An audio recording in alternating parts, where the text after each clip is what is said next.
Good morning. Good morning. May it please the Court. Michael Davis, Assistant Public Defender, here on behalf of the appellants TL, GW, and RH. If I may, I'd like to reserve 2 minutes for rebuttal. Okay. The issue before the Court is whether Section 784.081, the battery on a school employee enhancement, whether that violates equal protection. The trial court correctly concluded that the statute is constitutionally defective because it protects teachers based solely on their status. But the court incorrectly concluded that the statute could be fixed by judicially narrowing the statute to add the element because the legislature's clear intent was that the element not be there. Well, let's talk about the particular challenge that you brought is a facial challenge, correct?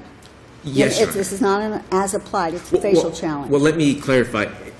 We challenge statute as applied and also a facial challenge. We argued in the alternative in our motion. Okay, I thought it was just a facial challenge. No, Your Honor. We raised both grounds in our motion. You raised as applied in the brief as well? Yes, Your Honor. And if I can clarify, when we talk about a facial challenge and as applied challenge, we don't think that it makes a difference because the issue is Well, that it makes a huge difference. On a facial challenge, you have to establish there is no set of circumstances under which the statute would be constitutionally valid. So, you know, you would have to establish that if the acts occurred against a teacher during class, that it would be unconstitutional, and clearly you would not make that argument, that this statute would be unconstitutional. Well, you did. You're saying it's unconstitutional even if the actions occurred against a teacher who was in class teaching at the time, that this would be an unconstitutional statute? yes, Your Honor. I understood your argument to be that they've taken the classification of teachers, and because they've selected teachers as opposed to other people, it violates equal protection. At least that's your argument, as I understand it. Yes, Your Honor. As I understand it as well. Yes, that is the argument. And the issue, in terms of the factual issue, the issue with the statute is that Let me ask you this question.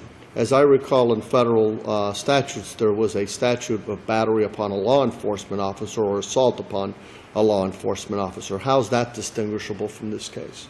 Well, if you're referring to Sereno v. State, we don't think that Sereno v. State, the Florida Supreme Court's decision from the 70s, is actually any different than this case. In that case, you have the battery on a police officer statute being challenged on grounds of equal protection, and the argument there, which is the argument that was made here, is that it created an elite class of untouchables who are protected regardless of whether they're performing their duties. But what you're essentially arguing is that it's overbroad, that it would be constitutional to the employee, the school employee, if it happens during school or whatever.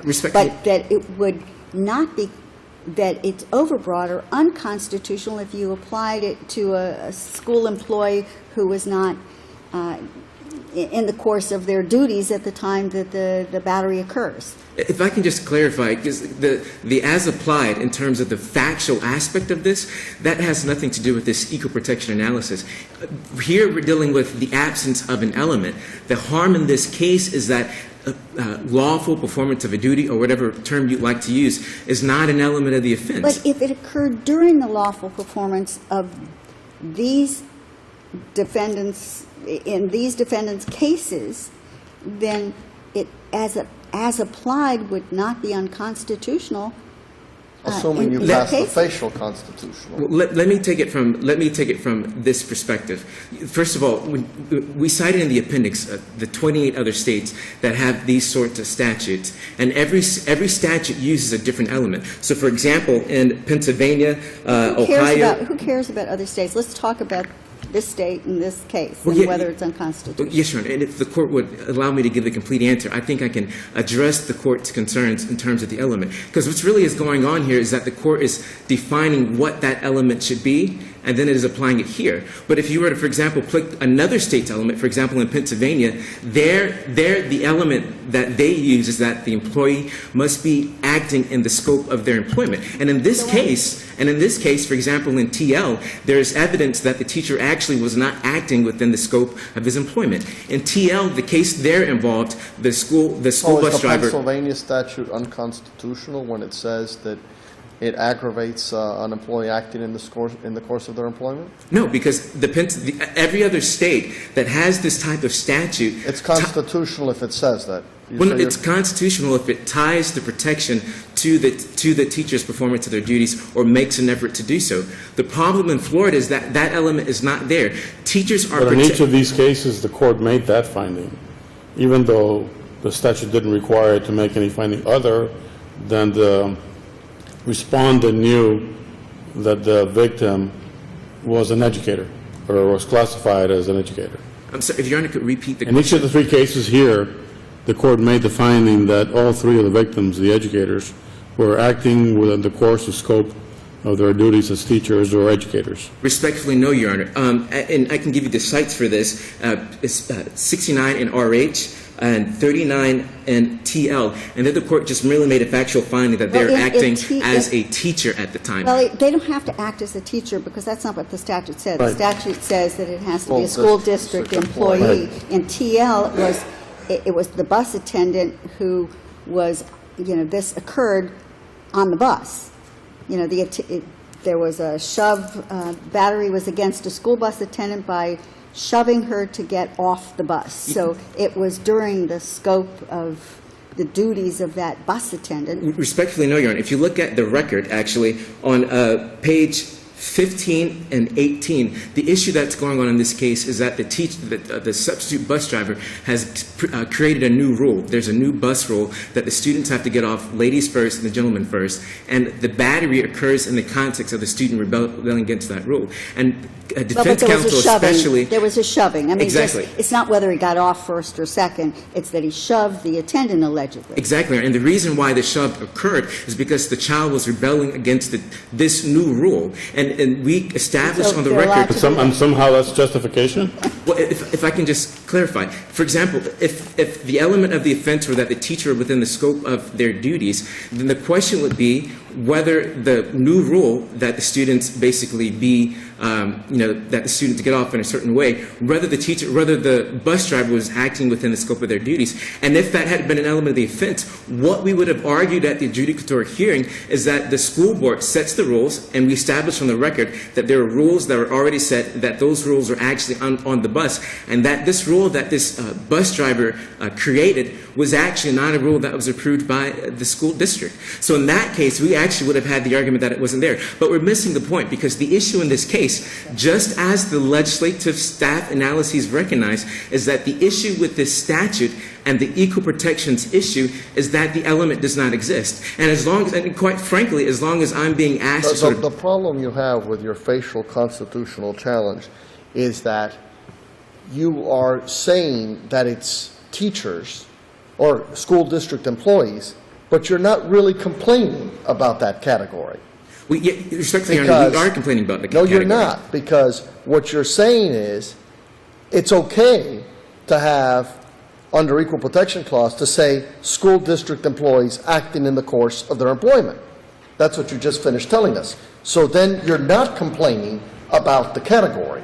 So your facial constitutional challenge, as I see it, you've lost. Well, if I can just clarify, and maybe I'm not being very clear. Oh, yeah, what your position is if that school employee is at the grocery store and the battery occurs, that's where it becomes unconstitutional. And With no therefore, respect that to would Your be Honor. an as-applied challenge and not a facial challenge. And respectfully, again, Your Honor, that is not our position. The issue with the statute is that it creates a status-based offense. The teachers are accorded greater protection under the law. Would you say that a school district employee acting in the course of their employment is unconstitutional? Well, It's a simple question. if that were an element of the offense, then we Assume wouldn't have that the is. issue. Okay, and if that is, that would be one application of the statute that would be constitutional. Therefore, you lose your facial constitutional challenge. That's how it works. It's really very simple. Constitutional analysis is not that complicated. Maybe if we go through the other cases, like if we go through... I don't think the problem is that we don't understand your argument. I think the problem is that perhaps we disagree with your position on the issue. Well, and I think so, and I do understand that too, but the reality and the issue here, for example, in Severino v. State, the court didn't start its analysis with first asking the question under the facts of that case whether the police officers engaged in performance of his duties. Neither did that occur in State v. Slaughter, because in these kind of cases, the issue is whether the element exists. If the element is not there, then that's the issue. And quite frankly, to then require us to prove that, or to try to justify that if the element were there, whether we would prevail or not, creates an unworkable standard. So why would it be inappropriate for the legislature, and considering the fact that educators in general have a much broader connection to their students, that one that goes beyond the school's fence, that if that educator is assaulted or battered by someone who knows of the educator's classification, why would they not be permitted to protect the educators accordingly? They being the legislature. We agree with that position. I mean, that is the That's legitimate. what they've done, right? Yeah, that is the legitimate state interest. But the problem with the statute, though, is that there is no element that makes an effort to tie the extra protection that's afforded to that. Of course there is. There is the element of knowledge, that the defendant or respondent, in the case of a juvenile, knows that the individual is a district employee. And I refer to them as educators in general. But that the victim is a district employee, that's an element of the statute. That knowledge is an element. Well, that is, but the knowledge, though, just determines the question of whether they know that the person is a school employee. But there's no I would element. disagree with that. That would make it a specific intent crime, and I don't think it is. They just have to be a school district employee. Well, the statute, the enhancement specifically does state that they have to know that the person is employed by the school district. Correct. And I do understand your Honor's point, but I would say, though, that still doesn't get us to the point of the legislator making an attempt to tie the added protection to the purpose of the statute, which is to protect teachers who, because of their classroom duties, are subject to an increased risk of being battered. Because the reality is that One that regardless goes of whether they're- beyond the school's fences. One that actually reaches into the home of the individual. One that goes everywhere. Because the teacher or the educator is involved with their students throughout the day, throughout the year.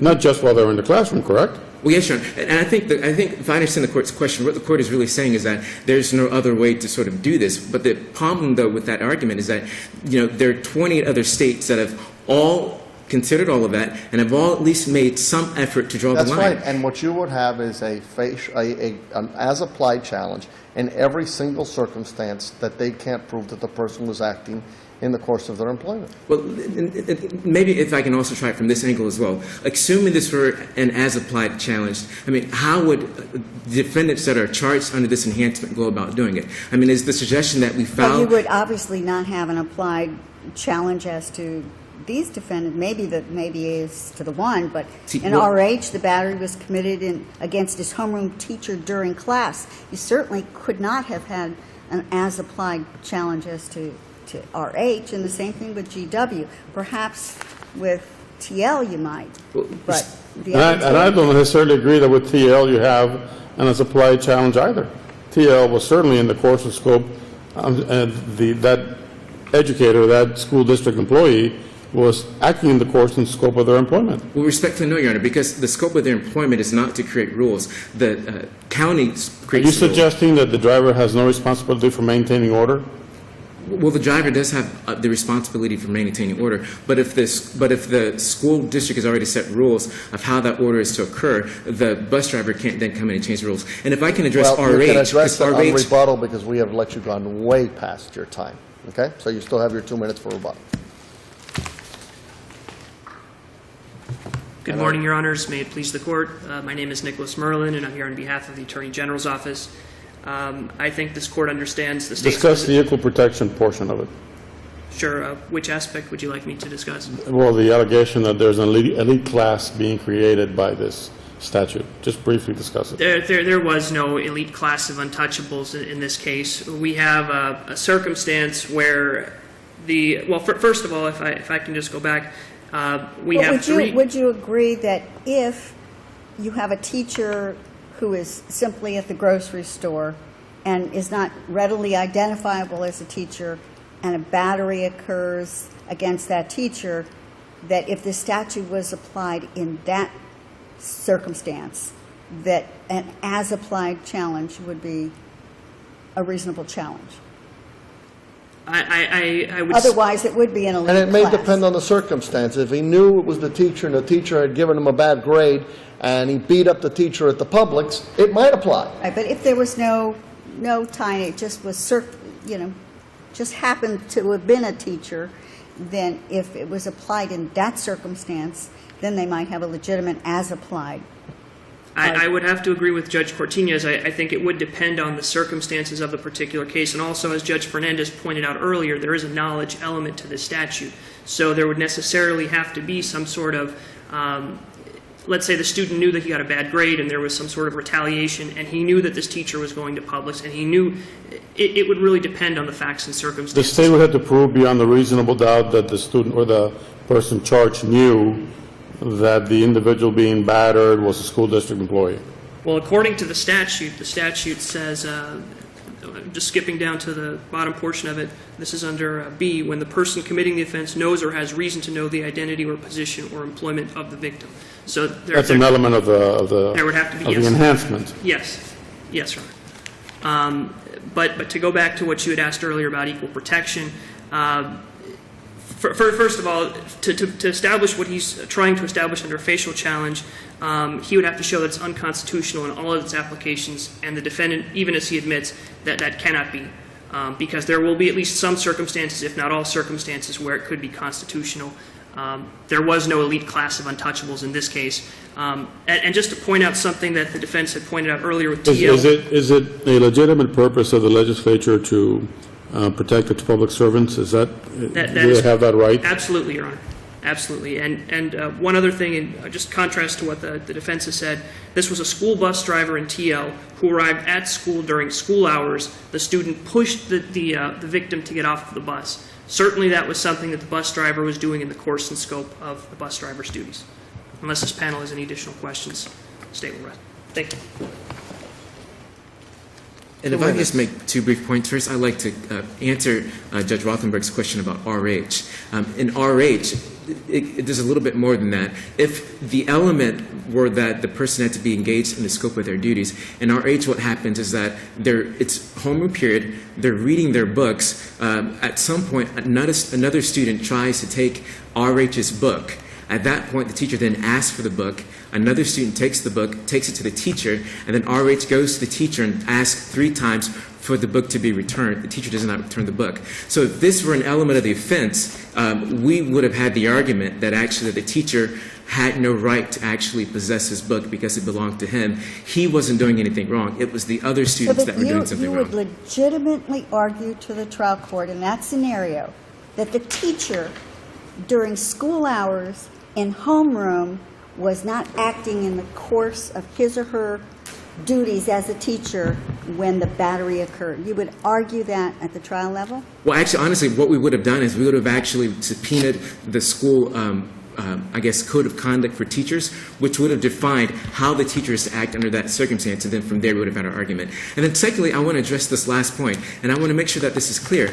Our issue with the statute is that the element is not there. Now, if we're asked to define the element, it's very difficult, because even as the court, even as was sort of explained during the state's argument, each person on the panel can have a different idea as to how this element should be defined. The problem is that the legislator has made no effort to define it. So to then expect that the appellant in every case sort of establish what what this element would be and whether they could satisfy it is impossible. I mean, not unless the court is going to reverse and then define what the element should be and what the appellant would have to have, and under what set of circumstances would it not be in order for us to then challenge the constitutionality of the statute. And equal protection does not work there, because the foundation of an equal protection argument is that similarly situated people are being treated differently. And in this case, the harm is that a person that commits a misdemeanor battery against a regular person of the public is only a misdemeanor, whereas a person that commits that same act against a member of a school district employee is classified as a felon. He's immediately removed from school pending the disposition of the adjudicatory hearing, and if he's found guilty, he faces expulsion. That is the harm. And in conclusion, you ask us to do that. And in conclusion, we ask that the court affirm the court's finding that the statute is unconstitutional, but reverse the trial court's finding that the element can be added by judicially narrowing the statute. Thank you, Mr. Davis.